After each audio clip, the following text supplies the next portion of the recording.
අයිබෝවන් එක්වන් අදත් ඇත දැනගන්න ලංකාවේ අංක එකේ සමබර ප්‍රවෘත්ති විකාශය ලයිවැටිට් සමගින් ඔබ හමුවට මම චන්දන ජයසිංහ. මම ඉෂාරා සමරසිංහ. අදත් මුලින්ම බලමු ප්‍රධාන පුවත් සිරස්තල. පැය 19කට සංචරණ සීමා ලිහිල් වෙයි. අත්‍යවශ්‍ය කටයුතු සඳහා පමණක් ජනතාවට අවස්ථාව. ජනතාව කොවිඩ් අමතක කර දිගු පෝලිම්වල. වෛද්‍ය ලාංඡනය අවභාවිත කළ තිදෙනෙකුත් අත්අඩංගුවට.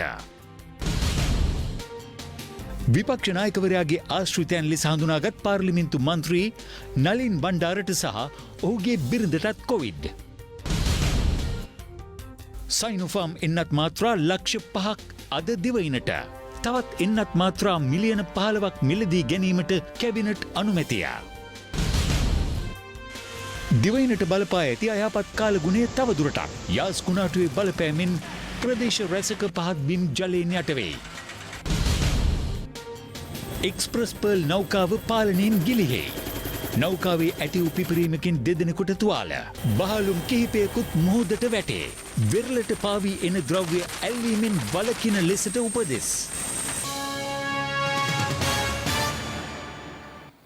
කොළඹ වරාය ආසන්නයේ ගිනිගනිමින් පවතින නෞකාවේ පිපිරීම් රැසක් සිදුව ඇති බවට තොරතුරු වාර්තා වනවා. ඒත් සමගින් නෞකාවේ සිටි කාර්ය මණ්ඩල සමාජිකයින් 25 දෙනා ශ්‍රී ලංකා නාවික හමුදාව විසින් ඉන් මුදා ගැනීමට කටයුතු කෙරුණා. සිංගප්පූරු දජය සහිත එක්ස්ප්‍රස් පර්ල් නැමැති භාණ්ඩ ප්‍රවාහන නෞකාව තුළ ගිනිගැනීමක් ඇතිව තිබුණේ පසුගිය 20 වනදායි.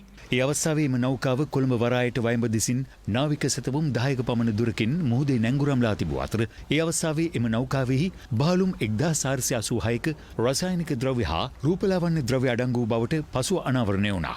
ඒ අතර නයිට්‍රික් ඇසිඩ් මෙට්‍රික් ටොන් 25ක පමණ ප්‍රමාණයක් අන්තර්ගතව තිබූ බවද හෙළි වුණා.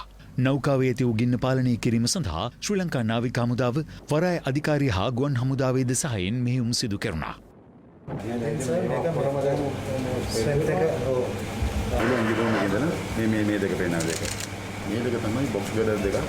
සිංගප්පූරු දජය යටතේ යාත්‍රා කරමින් පැවති මේ එක්ස්ප්‍රස් පර්ල් නෞකාව මීටර් 186ක දිගින් යුක්තයි.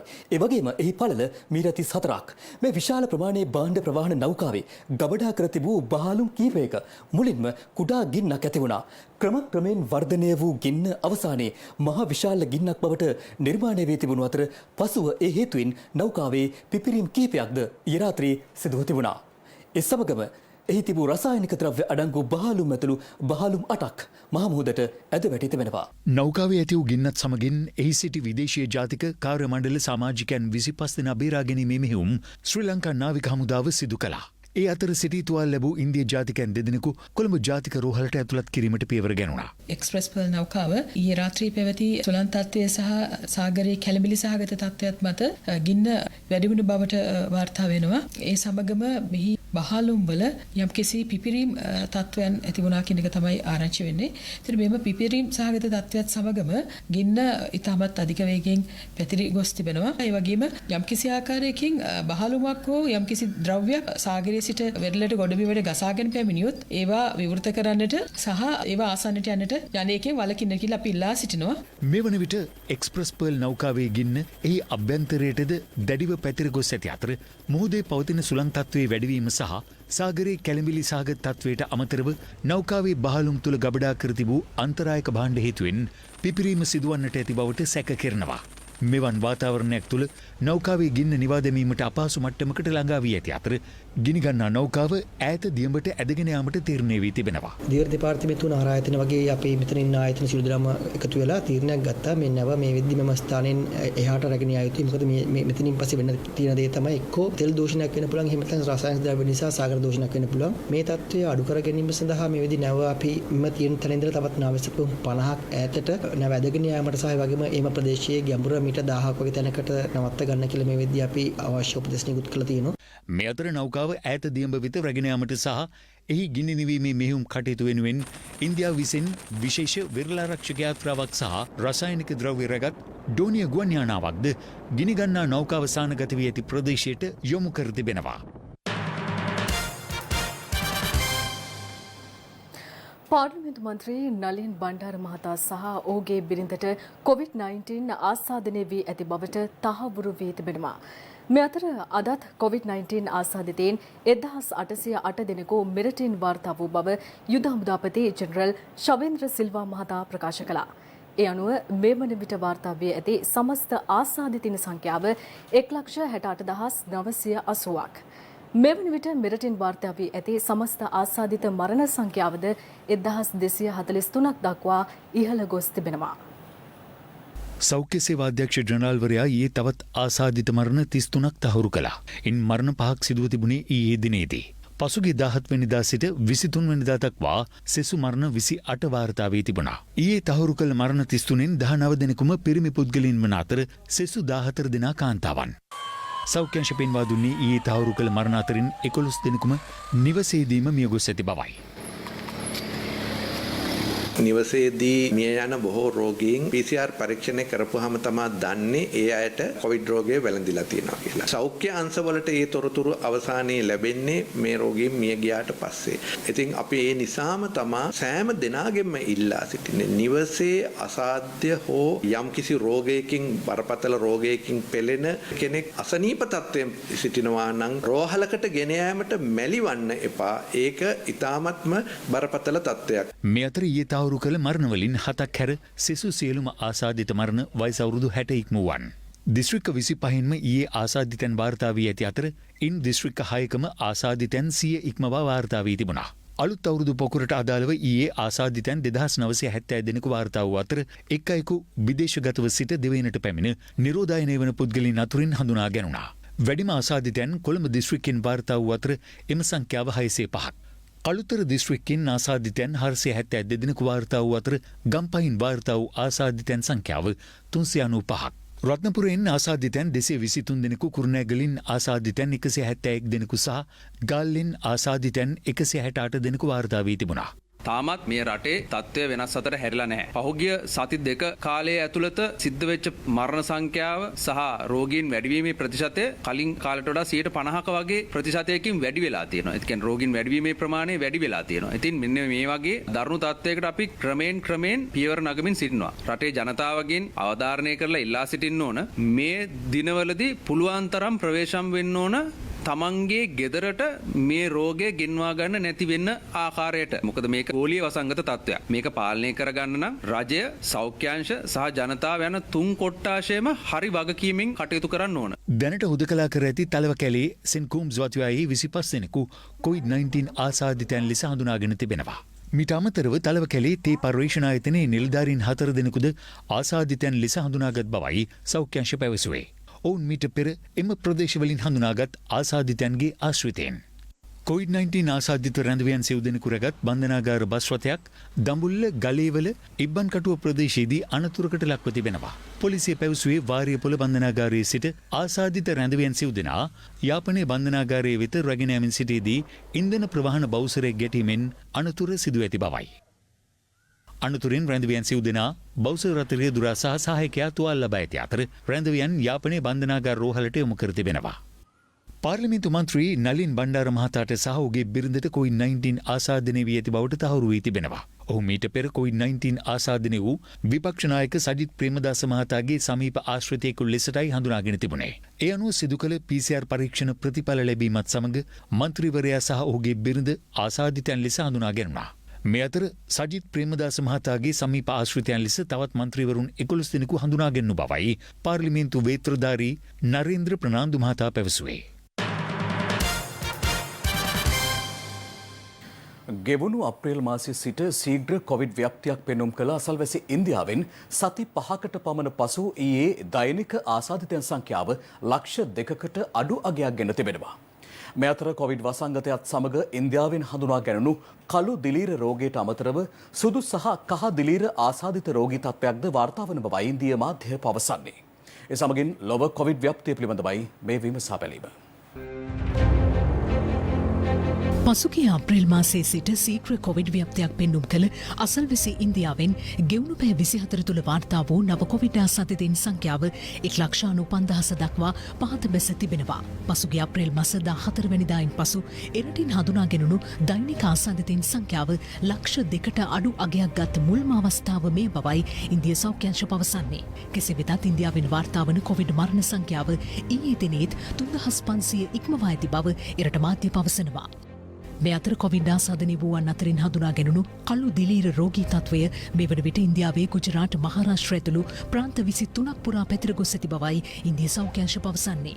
එමෙන්ම මෙම කළු දිලීර රෝගී තත්වයට අමතරව සුදු දිලීර රෝගී තත්වයක් පිළිබඳවද ගෙවුණු සතියේ බිහාර් ප්‍රාන්තයෙන් වාර්තා වී ඇති අතර නවතම ඉන්දිය මාධ්‍ය වාර්තා පෙන්වා දෙන්නේ කහ දිලීර රෝගී තත්වයක් පිළිබඳවත් එරටින් වාර්තා වන බවයි. සාමාන්‍යයෙන් උරගීන් ආශ්‍රිතව හඳුනාගෙනුණු මෙම කහ දිලීර රෝගී තත්වය මිනිසුන් කෙරෙන් හඳුනා ගැනීම ඉතා දුර්ලභ බව පෙන්වා දෙන ඉන්දීය මාධ්‍ය පවසන්නේ රෝගියා අවට සනීපාරක්ෂක තත්වය ඉතා අපිරිසිදු මට්ටමක පැවතීම කහ දිලීර තත්වය වර්ධනය වීමට වැඩි වශයෙන් බලපාන බවයි. උත්තර ප්‍රදේශ ප්‍රාන්ත සෞඛ්‍ය බලධාරීන් පවසන්නේ කළු සුදු සහ කහ යන දිලීර රෝගී තත්වයන් තුනම ආසාදනය වූ රෝගියෙකු පිළිබඳවත් මේ වන විට තොරතුරු වාර්තා වී ඇති බවයි. මෙම තත්වයත් සමග ඉන්දියාවේ රෝහල් ආශ්‍රිතව මෙම දිලීර රෝගී තත්වයන්ට ප්‍රතිකාර කිරීම සඳහා ඖෂධවල අවශ්‍යතාව ඉදිරියේදී දැඩිව මතුවනු ඇති බවටයි සෞඛ්‍ය අංශ අනතුරු අඟවා ඇත්තේ. කොවිඩ් වසංගත තත්වයෙන් තවමත් මෙලෙස පීඩාවට පත්ව සිටින මොහොතක ඉන්දියාවේ කර්ණාටක ප්‍රදේශයේදී මියගිය අශ්වයෙකුගේ අවසන් කටයුතු සඳහා විශාල පිරිසකගේ සහභාගීත්වයෙන් පැවති අවමංගල්‍ය උත්සවයක් පිළිබඳව ඉන්දිය මාධ්‍ය මෙලෙස වාර්තා කළා. එමෙන්ම නව ගොවි ප්‍රතිසංස්කරණවලට එරෙහිව ඉන්දියා අග්‍රාමාත්‍ය නරේන්ද්‍ර මෝදිගේ රජයට විරෝධය පා නැවතත් උද්ඝෝෂණ දියත් කිරීමට එරට ගොවීන් සූදානම් වන ආකාරයද ඉන්දිය මාධ්‍ය මෙලෙස වාර්තා කළ අතර පවතින කොවිඩ් අවදානමද නොතකවෙන් හෙට දිනේදී දැවැන්ත විරෝධතාවක් දියත් කිරීමට ඔවුන් සූදානම් බවයි පැවසෙන්නේ.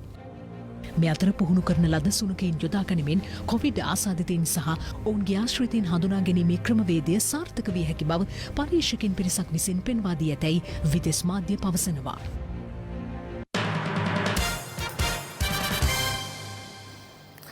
දේශගුණික විපර්යාසයන්ට තිරසාර විසඳුම් සහිත හරිත සමාජ ආර්ථිකයක් වෙනුවෙන් සැලසුම් කළ මාර්ගගත සැලැස්ම අමාත්‍යවරුන් විසින් ජනාධිපති ගෝඨාභය රාජපක්ෂ මහතා වෙත ඉදිරිපත් කර තිබෙනවා.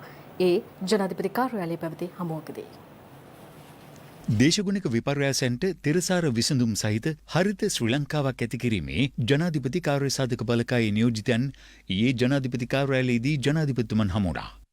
එහිදී දේශගුණික විපර්යාසයන්ට තිරසාර විසඳුම් සහිත හරිත සමාජ ආර්ථිකයක් වෙනුවෙන් සැලසුම් කළ මාර්ගගත සැලැස්ම අමාත්‍යවරුන් විසින් ජනාධිපති ගෝඨාභය රාජපක්ෂ මහතා වෙත ඉදිරිපත් කෙරුණා.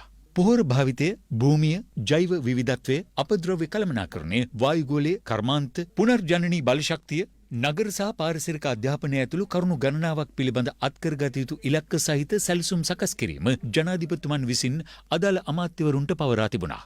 අර කාබනික පොහොර නිෂ්පාදනය අපි දැනටම පටන් ගන්න තියෙනවා මහවැලි අධිකාරියේ. කාබනික පොහොර පිළිබඳවත් ගොවීන් දැනුවත්. නමුත් දැනුවත් වුණාට ගොවීන් ඒ සඳහා හරියට යොමු කරවලා නැහැ. හුඟක් ගොවීන් දැනට පාවිච්චි කරනවා. සමහරස කෘෂි රසායනික ඒ වගේමස 4-5ක් තියෙනවස අපිට දැනට ඕගනික් ඒකට විසඳුමක් දෙන්න බෑ. අලවලට තියෙන ඒ ෆංගස් එක හැදුනොත් අපිට දැනට නැහැ. ඒ වගේ වෙලාවකදීස ආණ්ඩුව සතුව තියාගන්නවා ඒක ඉනෝගනික් කියලා අපි කලාපයකට නම් කරනවා සර්. ඒ යෝජනාවත් අපි දාලා තියෙනවා. ඔබතුමා අපිට දීපු ඉලක්කය 2025 වෙනකොට තර්මල් කෝල් නොමන අනිත් තර්මල් 5%කට තරකට අඩු කරන්න ඕනේ කියලා. ඉතින් මට නම් සර් ඒක ලොකු සැකයක් නෑ පිළිබඳව. සර් 2030 වෙනකොට ඒක 100%කට ගේන්නේ කියලා කියන සලස්මේ අපි යනවා සර්. ලන්සීට් කියන එක ලෝකේ කොහෙවත් ලන්සීට් පාවිච්චි වෙන්නේ නැහැ. අනිවාර්යයෙන්ම ඒකට මං හිතන්නේ තහනමක් ගේන්න වෙයි ඉස්සරහට. මේ අතර පරිසර සංවේදී කලාප හඳුනා ගනිමින් වන ඝනත්ව වැඩි කිරීම සහ වන රක්ෂිත තුළ වන ආවරණය ඉහළ නැංවීම සඳහා හඳුනාගත් භූමිවල වගාවන් කඩිනම් කිරීම පිළිබඳ මේ සාකච්ඡාවේදී අවධානය යොමු වුණා. දැන් අපේ අර වන ප්‍රමාණය කොච්චරද අපි ලංකාවේ බලාපොරොත්තු වෙලා තියෙන්නේ? හෙක්ටයාර් 55000ක් වගා කරන්න ඕන අලුතෙන්. ඇත්තටම හැබැයි මේකේ හොඳ සර්වේ එකක් කරොත් මේ කාටවත් ඩිස්ටර්බ් නොවි ඕන තරම් තියෙනවා තැන් මේ වන රක්ෂණවල හිස් වෙච්ච තැන්. ඒවා තමයි අපි කරන්න ඕන. මම අර කිව්වේ විශේෂයෙන්ම මහා පරිමාණය කම්පනීසේම ගිහිල්ලා සුද්ධ කරලා මේ කටුපුල් එහෙම වවපු පැති ඒවා තෝරගෙන තමයි මුලින්ම කරන්න ඕනේ. අපි දැන් මේක ආරම්භ කරලා තියෙන්නේ සාමාන්‍ය ගොවියාගේ තැන්වකින් තමයි පටන් ගන්න තියෙන්නේ. එතන තමයි මේකේ වැරද්ද වෙලා තියෙන්නේ. පනවා තිබූ සංචරණ සීමා පැය 19ක් සඳහා ලිහිල් කිරීමත් සමග ජනතාව අත්‍යවශ්‍ය භාණ්ඩ මිලදී ගැනීම සඳහා නගර කරා පැමිණීමෙන් ඇතැම් ප්‍රදේශවල දැඩි රථවාහන තදබදයක් හටගත්තා. ඇතැම් පිරිස් නිරෝධායන නීති පවා නොතකා භාණ්ඩ මිලදී ගැනීමට යොමු වීමත් සමග පොලිසිය එය පාලනය කිරීමට මහත් පරිශ්‍රමයක් දරනු දක්නට ලැබුණා. මේ අතර වෛද්‍ය ලාංඡනය අවභාවිත කළ තිදෙනෙකුද පොලිස් අත්අඩංගුවටගෙන තිබෙනවා. දෙවයින පුරා ක්‍රියාත්මක වූ සංචරණ සීමා අදාළවම 4ට ලිහිල් කළ අතර එය අද රාත්‍රී 11 සිට යළි දැඩි කරනු ලබනවා. යළිත් එම සංචරණ සීමා ලිහිල් කෙරෙන්නේ මැයි මාස 31 වනදා සහ ජූනි මාස 4 වනදායි. සංචරණ සීමා එලෙස ලිහිල් කරනු ලැබුවේ අත්‍යවශ්‍ය ආහාර ද්‍රව්‍ය ඇතුළු භාණ්ඩ මිලදී ගැනීමට ජනතාවට අවස්ථාව සලසා දීම සඳහායි. ඒ අනුව රජය ඊයේ නිවේදනය කළේ සංචරණ සීමා ලිහිල් කළද නිවසින් පිටවීමට කොන්දේසි කිහිපයක් බලපැවැත්වෙන බවයි. සංචරණ සීමා ලිහිල් කළ අද දිනේදී අත්‍යවශ්‍ය භාණ්ඩ මිලදී ගැනීම සඳහා නිවසකින් එක් පුද්ගලයෙකුට පමණක් තම නිවස ආසන්නයේ පිහිටි වෙළඳසැල වෙත ගමන් කිරීමට හැකියාව පවතිනවා. අත්‍යවශ්‍ය භාණ්ඩ මිලදී ගැනීම සඳහා සාමාන්‍ය ජනතාවට වාහනවලින් යතුරු පැදිවලින් හෝ පා පැදිවලින් ගමන් කිරීමට හැකියාවක් නොමැති අතර මාර්ගයේ සහ වෙළඳසැල්වල වාහන නැවැත්වීමද තහනම්. අද සහ සංචරණ සීමා ලිහිල් කරන සෙසු දිනයන් දෙකේදී සිල්ලර වෙළඳසැල්, ඖෂධ අලෙවිසැල්, මාළු මස් සහ එළවලු වෙළඳසැල්, ඉන්ධන පෙරෝම්හල් වැනි අත්‍යවශ්‍ය භාණ්ඩ සහ සේවා සපයන ආයතන පමණක් විවෘතව තැබීමටයි අවස්ථාව හිමි වැත්තේ. මේ අතර අද අලුයම සංචරණ සීමා ලිහිල් කිරීමත් සමග සුපිරි වෙළඳසැල් ඇතුළු වෙළඳසැල් වෙත අත්‍යවශ්‍ය භාණ්ඩ මිලදී ගැනීම සඳහා ජනතාව පැමිණ සිටි අයුරු දැක ගන්නට ලැබුණා. කොළඹ ප්‍රදේශයේ බොහෝ වෙළඳසැල් වලට ජනතාව තම රථ වාහන වලින් පැමිණෙන අයුරුද දක්නට ලැබුණා. දැන් මේ වාහන වලින් එන්න එපයි කිව්වා. අද බඩු අරගෙන. මේ දැන් කට්ටිය වාහන වල ඇවිල්ලා ඉන්නේ. ඔයගොල්ලෝ දැනුවත් නැද්ද? මේ බඩු ප්‍රමාණය වැඩිනේ. අතේ ගෙනියන්න බෑනේ තනි එක්කෙනෙකුට එන්න කියලා. කෙසේ වෙතත් ඇතැම් පිරිස් සෞඛ්‍ය බලධාරීන් ලබා දුන් උපදෙස්වලට අනුගතව භාණ්ඩ මිලදී ගැනීම සඳහා පැමිණ සිටියා. වාහන වලින් එන්න එපා කියලා තිබ්බනේ. නීතිය ගැන මිනිස්සු දකන්නේ නැත්නම් ඒ රටෙන් ඇති වැඩක් නැහැ. කිලෝමීටර් එකමාරක් ළඟ තියෙනවා සුපර් මාකට් එකක් අපි පයින් තමයි දවස් 14ට මම බඩු ගන්නවා නේද? අර ඒක ගන්න යන්නේ කියන්නේ. මේ ආපහු අපි හිතටම යන්න වෙනවා පරණ කාලේ අවිල්දරක වල තමයි. දැන් බයික් එකක් තිබ්බා බයික් එක අරගෙන එන්න බැරි වුණා. අය යන්න බැලු බයික් එකේ. පයින් යන්න කියලා කියනවා. ආයෙකයි විදුරේ අරගෙන යන්නේ අපි. සත්‍යයට බඩු ගන්න ඕනේ.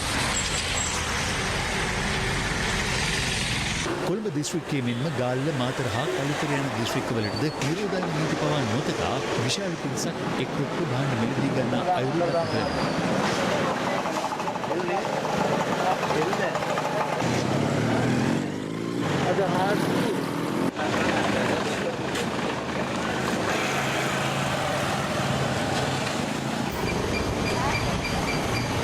අසල කෝඩි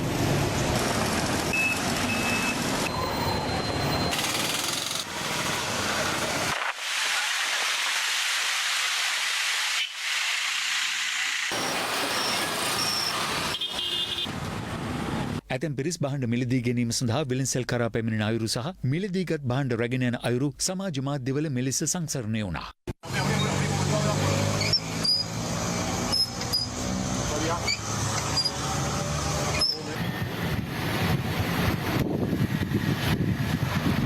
මොකද මේ විල්බරෝවෙන් කඩේ ඇවිල්ලා?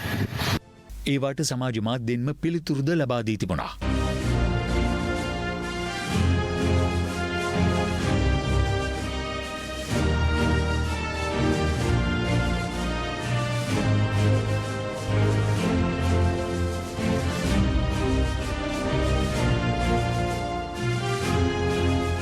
මේ අතර අලුත්ගම දර්ගා නගරයේදී නිරෝධායන නීතින් උල්ලංඝනය කරමින් හැසිරුණු මෙම පුද්ගලයා අද පස්වරුවේ අත්අඩංගුවට ගෙන තිබෙනවා. මේ අතර සංචරණ සීමා ලිහිල් කිරීමත් සමග මතු ඇති තත්ත්වය සම්බන්ධයෙන් අප අද උදෑසන පත්තරේ වැඩසටහනින්ද විමසා බැලුවා. මේ සංචාරණ සීමා ලිහිල් කිරීමත් එක්ක අධික තදබදයකට හසු වන්නට පුළුවන්. විවෘත කරලා තිබෙන කඩමණ්ඩියට ගිහිල්ලා ෆාමසියට ගිහිල්ලා දැඩි තදබදයකට හසු වෙන්න පුළුවන්. එහෙම වුණොත් සංචාරණ සීමා ලිහිල් කිරීමේ පොකුරක් මතුවෙන්න පුළුවන්. දුර තියාගෙන මේ කටයුත්ත කරන්න කණ්ඩායම් හැටියට යන්න එපා. මේ ක්‍රමයට අනුගතව කටයුතු කළ යුතුමයි 7 වෙනිදා වෙනකල්. එහෙම ජනතාව ඒක පිළිගත්තේ නැත්නම් ඉදිරියටත් සංචාරණ සීමා පනවන්න වෛද්‍යවරු නිර්දේශ කරයි මේ තියෙන තත්ත්වයන්. ඒ නිසා 100%ක්ම අනුගත වෙලා කටයුතු කරොත් 7 වෙනිදාන් පස්සේ අපිට වෙනදා වගේ පාරේ බැහැලා අනිත් කඩසාප්පුත් විවෘත කරගෙන කටයුතු කරන්න හැකියාවක් ලැබේ. සියලු දෙනාම අපෙන් අහපු කාරණා අපි ඉන්දියාවක් වගේ වෙයිද?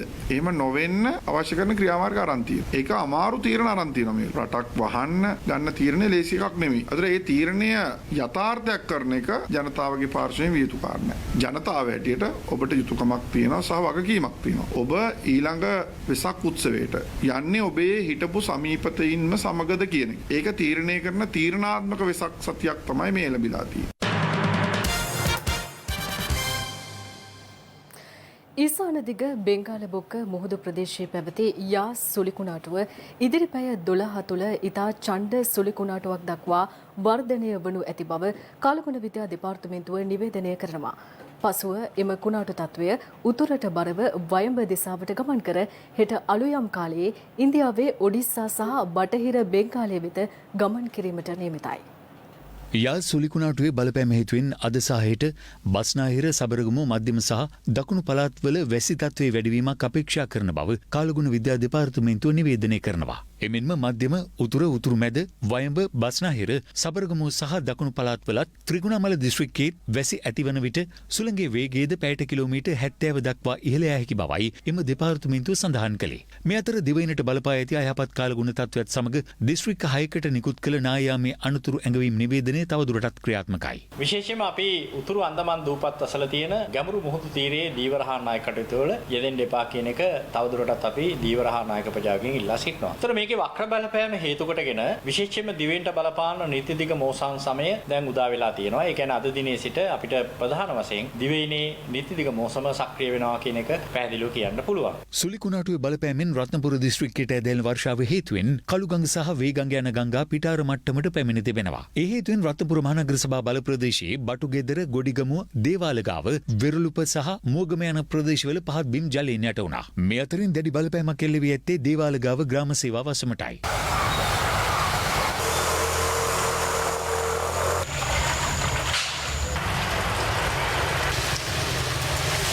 මේ අතර රත්නපුර ඇලපාත ප්‍රාදේශීය ලේකම් කොට්ටාශයේ කොටාමුල්ල දම්බුළු වන ප්‍රධාන මාර්ගයේද සාන කිහිපයකින් ජලයෙන් යටවීම හේතුවෙන් එම මාර්ගයේ ගමනාගමනයට බාධා ඉල්ල වී තිබෙනවා.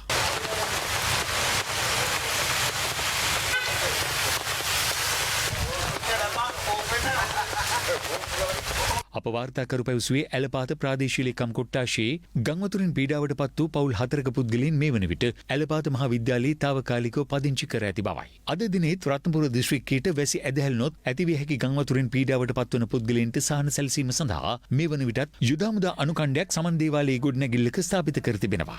අධික වර්ෂාව හේතුවෙන් කුකුලේ ගඟේ වාහන දොරටු දෙකක් මේ වන විට විවෘත කර ඇති අතර ඉන් තප්පරයට ඝන මීටර් 120ක ජල ධාරිතාවක් මුදා හැරෙනවා. අප වාර්තාකරු පැවසුවේ ඒ හේතුවෙන් බුලත් සිංහල ප්‍රදේශයේ පාත් බිම් රැසක් ජලයෙන් නැති වී ඇති අතර බුලත් සිංහල මෝල්කාව ප්‍රධාන මාර්ගයේ සාන දෙකකින් අවහිර වී ඇති බවයි. පවතින කාලගුණ තත්ත්වයේ හේතුවෙන් ගිංගාගේ ජල මට්ටමද මේ වන විට ඉහළ ගොස් ඇති අතර ඒ අවට පාත් බිම් රැසක් ජලයෙන් නැති වී තිබෙනවා. කළු කැලණි ගින් ඉල්වලා අත්තන ගලෝය කියන ගංගා ඩ්‍රෝනි පහේම ගංගා සහ අතු ගංගාවල ජල මට්ටම ජල ගලණය ඉහළ අගයක පවතින්නේ. ඉතින් මේ තත්ත්වය මත අද දිනේ ලැබෙන වර්ෂාව මත මේ ගංවතුරු ඩ්‍රෝනි සුළු ගංවතුර තත්ත්වයකට පළමුවත් පසුව වර්ධනය වීමේ හැකියාවකුත් ඉහළ සම්භාවිතාවයක් පවතිනවා අධික වර්ෂාපතනයක් ලැබුණොත්. වැල්ලවායි ප්‍රාදේශීය ලේකම් කොට්ටාශයේ ගම්මාන රැසක් කරා ආමාගේ සුළඟකින් නිවාසවලට බලපෑම් සිදු ඇති බව අප වාර්තාකරු පැවසුවා. ගල්බොක්ක ග්‍රාම නිලධාරී වසමේ නිවාස 12ක්, දිඹුලා මුරේ ග්‍රාම නිලධාරී වසමේ නිවාස 3ක්, වැල්ලවායි සහ බෝ යන වසම්වල නිවාස 4කටද මෙලෙස සුළං හේතුවෙන් හානි සිදුව තිබෙනවා.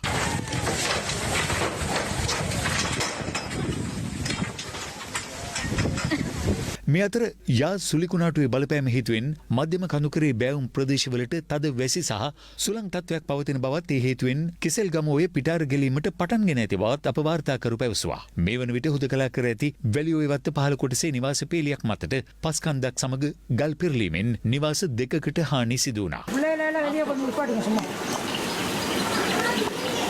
මේ අතර කාසල්රී සහ මවුසා කැලේ ජල පෝෂක ප්‍රදේශවලට ඇදහැල්න අධික වර්ෂාවත් සමග විමල සුරේන්ද්‍ර ජලාශය ඊයේ රාත්‍රියේ සිට වාන් දැමීමට පටන්ගෙන ඇති අතර නුවරඑළිය දිස්ත්‍රික් ආපදා කළමනාකරණ ඒකකයේ සඳහන් කළේ ලක්ෂපාන ජලාශයේද වාන් දොරටුවක් විවෘත කර ඇති බවයි. මේ අතර ඉහළ කොත්මලේ ජලාශයේ වාන් දොරටු දෙකක් අද අලුයම විවෘත කෙරුණා. මධ්‍යම කඳුකරයට ඇදහැල්න වර්ෂාව හේතුවෙන් මේ වන විට පොල්ගොල්ල ජලාශයේ වාන් දොරටු 4ක් විවෘත කර තිබෙනවා. එළඹෙන වෙසක් පුන් පොහෝ දිනේදී නිවසේ සිට ප්‍රතිපත්ති පූජාවන්ට මුල් තැන දෙමින් කටයුතු කරන ලෙස මල්වතු අස්ගිරි අනුනායක ස්වාමින් වහන්සේ ජනතාවගෙන් ඉල්ලා සිටිනවා. වෙසක් දිනය මුළු බෞද්ධ ලෝකයාගේම උතුම්ම දිනයක්. ඒ දිනේදී අපි කළ යුතු කාර්යභාරය හොඳින් අවබෝධ කරගෙන ඒ කළ යුතුයි. ආමිෂ පූජා, ප්‍රතිපත්ති පූජා කියන මේ පූජා දෙකක් බෞද්ධයන්ගේ ඒ ධර්මයේ සඳහන්. ඒ අනුව වඩාත්ම උසස් පූජා වෙන්නේ ප්‍රතිපත්තියෙන් පූජා කිරීම. වෙසක් පෝය බෞද්ධයෙකුට උදාවන දුර්ලභ අවස්ථාවක්. ඒ නිසා මේ වසංගත තත්ත්වයෙන් පීඩා විඳින අවස්ථාවේ වුවත් ගෙවල් දොරවල් අඳුරේ නොතබා ගෙදර සියලු දෙනා එකතුව ගේ දොර පිරිසිදු කර ගෙදර බෞද්ධ කොඩියක් ඔසවා සාදා ගනු ලබන පහන් කෝඩුවේ නැතිනම් පහන් පැලේ පහන් දල්වා විද්‍යුත් මාධ්‍ය හරහා ප්‍රචාරය වන ආගමික වැඩසටහන් වලට සම්බන්ධ වී දහම් පතපොත කියවා තම දරුවන්ට දහම් කතා කියා දී ප්‍රබෝධයෙන් යුතුව සිත් සතුටු කරගෙන කල් ගෙවීම ඊටාම වැදගත්. වෙසක් උත්සවය නිමිත්තෙන් හෙට සහ අනිද්දා සියලුම සුරාසැල් සහ මස්මාංශ අලෙවිසැල් වසා දමන ලෙසට අග්‍රාමාත්‍ය මහින්ද රාජපක්ෂ මහතා නියෝග කර තිබෙනවා. මේ අතර සංචරණ සීමා කාලයන්ට අදාළවද දැනටමත් සුරාසැල් වසා තබන්නයි රජය විසින් නියෝග කර තිබෙනවා. ඒ පොතත් සමගින් දැන් රටවටින් අටට. වටින් අටට. බත්තරමුල්ල පැලවත්ත ප්‍රදේශයේ නිවසකට ඇතුළු වී රුපියල් 3 කෝටි 63 ලක්ෂ 6500කට ආසන්න මුදලක් සමග රන් භාණ්ඩ සොරාගත් සැකකරුවන් දෙදෙනෙකුගෙන් එක් සැකකරුවෙකු පොලිසිය මගින් අත්අඩංගුවට ගෙන තිබෙනවා. CCTV දර්ශන ඔස්සේ සිදු කළ පරීක්ෂණවලින් අනතුරුව එක් සැකකරුවෙකු බෙලිහුල්ලෝයේ ප්‍රදේශයේ නිවසක සිටියේදී සොරාගත් මුදල් හා රන් භාණ්ඩ වලින් කොටසක් සමග අත්අඩංගුවට ගැනීමට හැකි වූ බවයි පොලිස් මාධ්‍ය ප්‍රකාශක නියෝජ්‍ය පොලිස්පති අජිත් රෝහණ මහතා පැවසුවේ. අනුරාධපුර සාවස්සිපුර ප්‍රදේශයේදී බෞසර් රථයක් සහ ලොර් රථයක් මුහුණට මුහුණ ගැටී අනතුරක් සිදු වුණා. මෙම අනතුරින් වාහන දෙකේම ගමන්ගත් රියදුරන් බරපතල තුවාල ලබා අනුරාධපුර ශික්ෂණ රෝහල වෙත ඇතුළත් කර තිබෙනවා. මෙම අනතුරින් වාහන දෙකටම දැඩි හානි සිදුව තිබෙන අතර අනතුර සිදුවන අවස්ථාවේ ලොර් රථයේ පසුපසින් පැමිණි යතුරු පැදියක්ද අනතුරට පත්වන ආකාරය CCTV කැමරාවේ මෙලෙස සටහන්ව තිබුණා.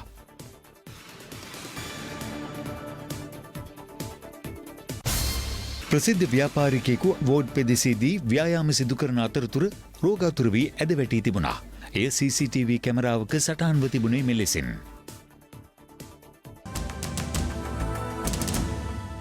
ඒ සමගින් අපි දැනට ඔබෙන් සමුගෙන යනවා. ඔබට සුබ රාත්‍රියක්.